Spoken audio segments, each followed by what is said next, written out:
Sa sobrang mahal po ng mga bilihin ngayon, lalo ng mga empleyado, hirap na hirap din po mag-afford talaga ng pagkain nila. Minsan yung 50 nga kulang na kulang sa budget. So, nag-isipan po namin mag-asawa na mamigay din po ng free sotanghon para dagdag na rin po. Makatipid po talaga sa mga kapwa nating Pinoy na kapos din po. 60 with rice po yan. Ang lalaki rin ng ano mo, no? Nung chicken, no?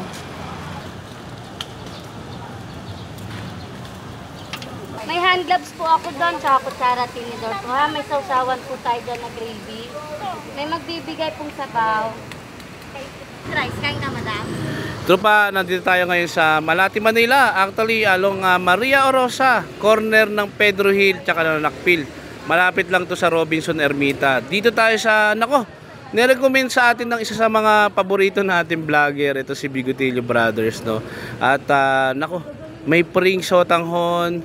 Tapos yung fried chicken niya, masarap daw. Pati yung mismo pancit canton niya, masarap. So, itatry natin at timusan ang isa sa mga nagte-trending na sinabi nila masarap daw at tikman natin siya dito sa May Malati. So, halika tropa, samahan niyo ako. Bakit, bakit mo siya pring? Anong inisip mo, bakit binigay mo sa mga customer mo itong free sotanghon?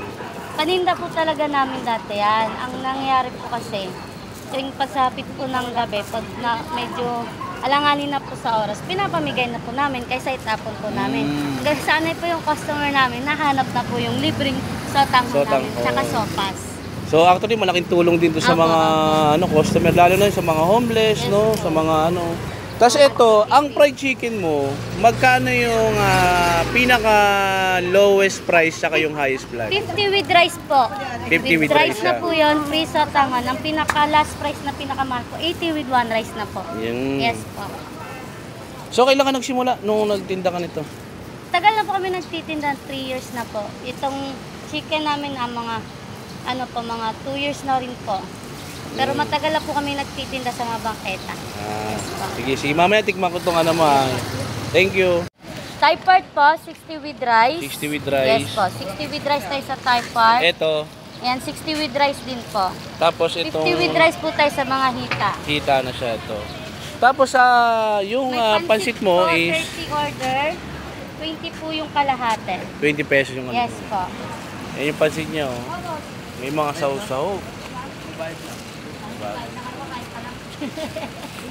May 40 pesos din po tayo. Half price na po yun. Ano yung pinaka best seller mo, man? Thai part po talaga ang best seller sa amin, sir. 60 with rice po. Yan po yung Thai part natin.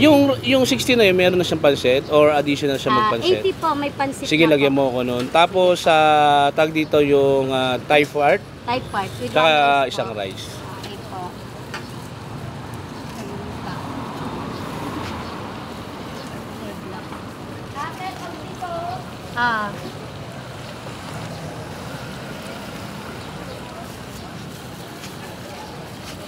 Oh, di ba parang na siya? Choking Laureate. May free sotanghon pa po. May free sotanghon pa siya. May panyaw sotanghon. Yan.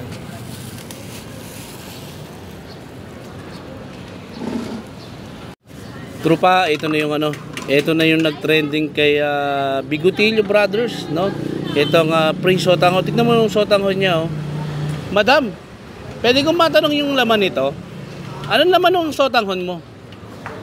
Chicken, kikiam, squid balls, gulay. Yun. Yes po. So, trupa, ang laman ng free sotanghon niya, meron siyang squid ball, chicken, tsaka kikiam. Yan, oh, kompleto rin. Yan. So, ito yung libre niya. Tapos, niloriat na natin siya. Worth 80 pesos. May malaki siyang fried chicken. Yan, sobrang laki ng chicken. Yan. Tapos may pansit. Tapos may isang kanin. So, worth 80 pesos with free sotanghon. So, yan, trupa. Tikman na natin siya. At, bibihira na lang yung mga ganitong kainan na so generous, may free. Yung ito sa halagang na to 20 pesos na tong free sotanghon nila At in fairness may mga laman. So, tikman natin. Tikman natin yung pre-sotanghon niya muna. So, ito tropa. Tikman na natin siya. Uy, ang sarap pa. May lasa. Mapeper. Tapos actually may laman din siya. Ito yung mga typical na sotanghon na pag may nilalagnat ka, yan oh. Ito yung mga masasarap na pagkain. Yan. Ito yung chicken niya na worth 50 pesos. Yan, nag-add tayo ng worth 30 pesos na pansit. Yan, tikman natin yung ano niya, chicken niya. Kinamay na natin. Ito, lagyan natin ketchup.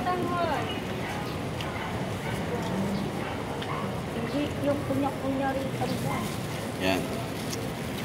Lagyan natin ng rice.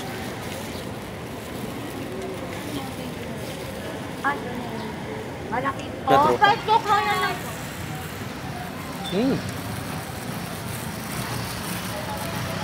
Sarap. Nako. Sana dumami yung mga ganito tindahan. Lalo na ngayon magtataas na lahat ng mga bilihin. Patok tayo yung mga ganito mga street foods. Pero, ano masasabi mo sa ano nila? Sobrang sarap, mas mura pa yung manok nila sa kay pansit. Ulit-ulitin mo, sir. Oo sir, ulit-ulit lang. Okay na kami nito. Tsaka laking tipid no? Grabe, may free ka pang sotanghon. Eto te, may sasabihin ako sa'yo. Kung may dala akong kaldero, pwede ba akong pwede ba yun? Free sabi mo, free. Hindi naman, hindi. Actually, trupa, very generous talaga sila. Lalo na yung sa pansit niya. Yung halagang 30, parang halagang 40, 50 na yung ano niya. Tapos yung kanin niya, magkano yung rice mo? 10 pesos. Birin mo yung 10 pesos. Actually, nabunsol ako. Naubos ko yung pagkain ko at saka yung chicken niya malasa. Ang gusto po namin dito yung customer po yung magre-reklamo sa mga servings namin. Actually, busog na ako. Paborito kasi yung chicken. Napakain na tayo.